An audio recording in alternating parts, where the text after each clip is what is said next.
Good afternoon. Great to be here with all of you. I want to talk a little bit about the relationship between place and health. And in the era of the Affordable Care Act, or Obamacare, as many of you know, what the incentives are for the health sector to create place the way we've been talking about. And third, what kind of partnerships we ought to be thinking about between the design of cities, healthy downtowns, and what the people who spend 18% of our GDP, almost 20 cents of every dollar, are doing to invest in what creates health in the first place. So I've had the chance over the last 2-3 decades to be involved in this healthy cities, healthy communities, livable communities, sustainable communities. Now what do we call it? Livable, resilient. It goes through all these names of people coming together across the sectors, trying to create a measurable improvement in the well-being of people and place. And this work has taught us a lot. One of those from the health sector view is that place is the greatest determinant of health, and therefore what that means is that all of you working in this are actually more tied to what creates health than the healthcare sector, as I'll go into in a little bit. And second, that what we need to do is to work together across sectors in an unprecedented way, because as Fred said, the little things add up. But if we don't do this at scale, we're not going to have the kind of economic and health benefits we know we need to have a strong third American century. And frankly, the well-being of our country depends on us figuring out how to do this. So my daughter, the other day, she's 22 and provocative as can be, the other day said, "So Dad, you've been working in this field of creating healthier communities, you know, since before I was born. You're jumping on airplanes all the time." And I just read this Institute of Medicine report that said after a century of American lifespan increasing by 30 years, the children born today, many of them are likely to live 5 years shorter than the previous generation. What have you been doing?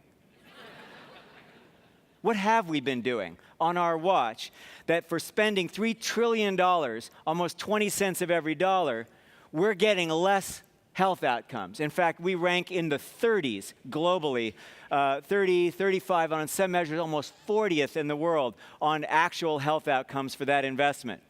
So here's something that we know about place. Here's a little picture from Ohio suggesting that 8 miles results in a 24-year life expectancy gap.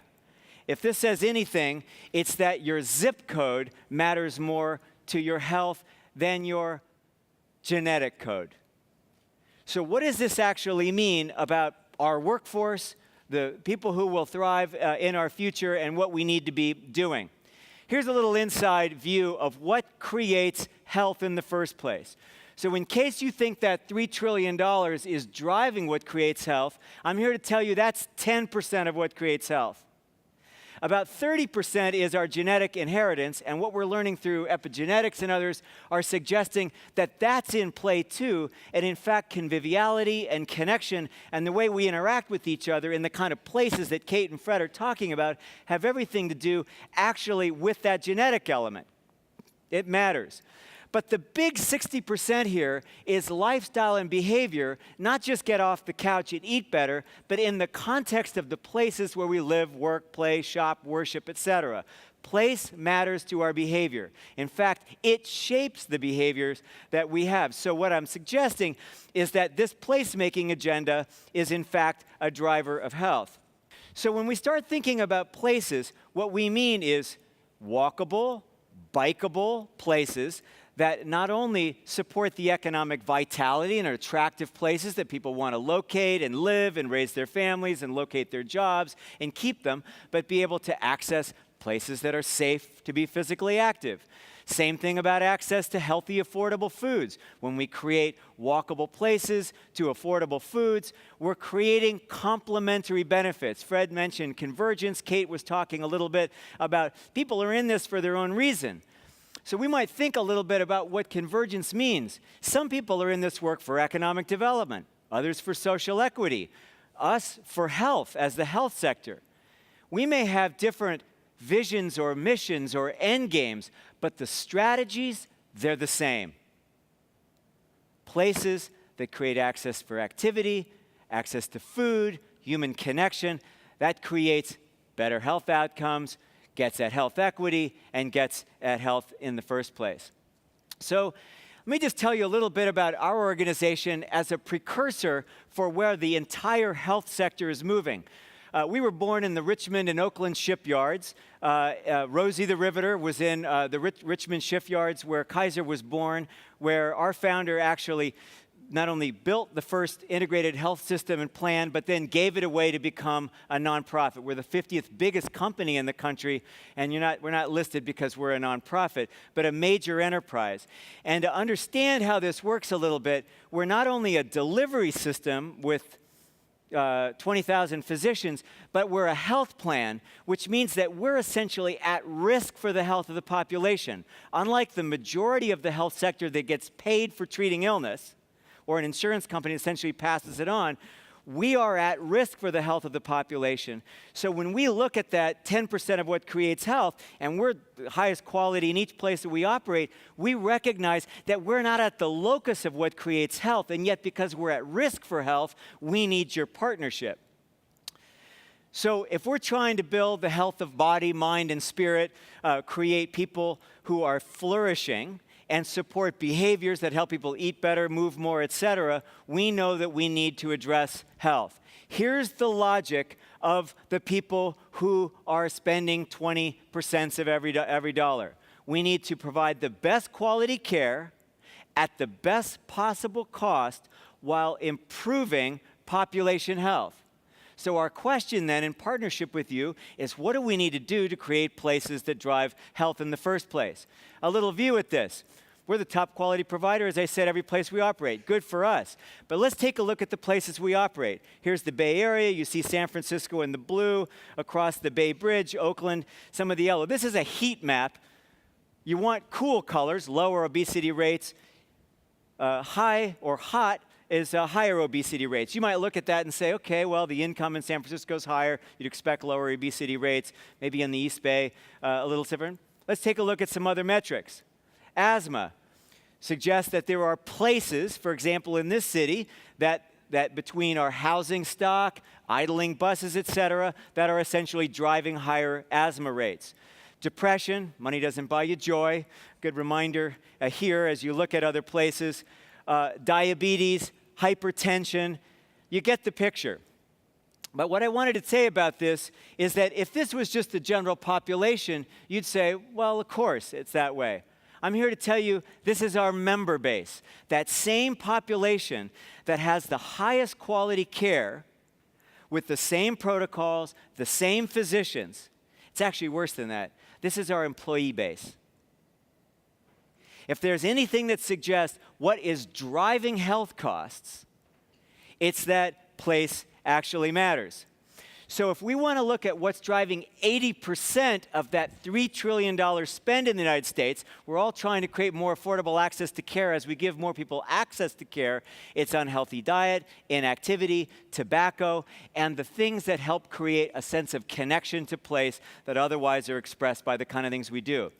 So I want to put on the table 3 things that we're committed to as part of actually improving health status, not just providing care, and where you come in and enter this. The first of these is how we're building buildings.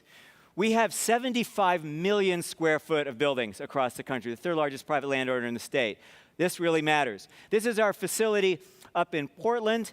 It's built on a brownfield site. It's the first of our facilities to be LEED Gold.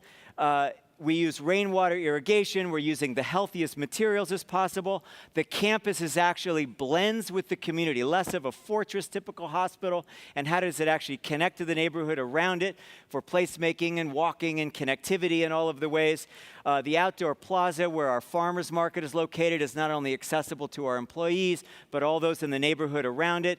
70% of the power that powers this facility, it comes from clean energy. In fact, we're moving towards 50% of all the power we generate is coming from wind and solar because of our big purchases. And after having built this, we're making the commitment that all of our future facilities would not only be LEED Gold, but we're looking at how we actually shape them as part of the place around them. So we're designing our facilities differently to blur and connect with the facilities. And if we're committed to creating health, not only us, but increasingly other healthcare systems are going to do the same thing to increasingly create place around their facilities. This in Antelope Valley, a new way that we're trying to connect the corridors, connect to existing neighborhoods, and designing for placemaking from the first place. The second thing we're doing has to do programmatically. We're working with the National League of Cities and others to create hill cities, to work with mayors to understand how these convergent strategies both create economic development, place, and actually improve health at the same time to reduce the healthcare spend, which is part of the drag on productivity in the country. And things like our partnership with Fred and Project for Public Spaces around the health impacts of placemaking, work we're doing with Smart Growth America around complete streets and how routine accommodation of biking and walking not only drives downtown economic development, improves health, is part of our strategy around that, and other things that we can do that improve health. And the third thing I want to mention has to do with our commitment to equity. As we all know, our nation will be majority non-white by 2040. Most of California already is. Most of the places we operate are majority minority already. Our mission to improve the health of our members in the communities that we serve and the communities that we serve as a nonprofit, accountable not to Wall Street, but accountable to Main Street and accountable to our members, says that we have to get upstream from what is driving inequity in our country. And our community benefit, the kind of grants that we make into our communities, all that's great. It's hundreds of millions of dollars of grants, $2 billion overall. But until we learn how to move the majority, the other 96% of our $60 billion company to improve health, we're not going to have the dose, what we call the reach, intensity, and duration. So we are shifting our procurement, $15 billion a year, to buy local, to buy downtown, to buy from the communities where the economic engine is that creates those multipliers, because we know that drives a healthy economy, and it's actually upstream from what creates health. Secondly, we're shifting not only our procurement, but our hiring. We're expanding, for example, right now in Baltimore. We know we can't enter Baltimore with just great facilities and some grants, so we're actually looking at how we're building the workforce of the future, partnering with high schools, partnering with the community college to help build out the pipelines of development in the neighborhoods that we're locating in. And thirdly, we're looking at how do we use our investment portfolio, our impact investing, to partner with folks like you all around affordable housing, inclusionary zoning, how we design downtown in a way that we use our investments to not only drive the local economic multipliers and create vibrant places that are great places to live, raise your family, and operate, but are upstream from what creates health in the first place. So when you think about this placemaking agenda and you drive the extraordinary agenda of IDA, we're asking you to reach to the health sector. We may look like we have different priorities, but the strategies that we need are the same strategies that you're advancing to create health and economic prosperity. And frankly, since our health status and our economic well-being is on our watch, back to my accountability to my daughter, the kind of partnerships that you are looking for are the same kind of partnerships we're looking for, and we hope that our 20% of the economy can be part of working with you to create places that both create health and equitable prosperity and drive the United States into a strong third century. Thank you for your time, and we look forward to working with you.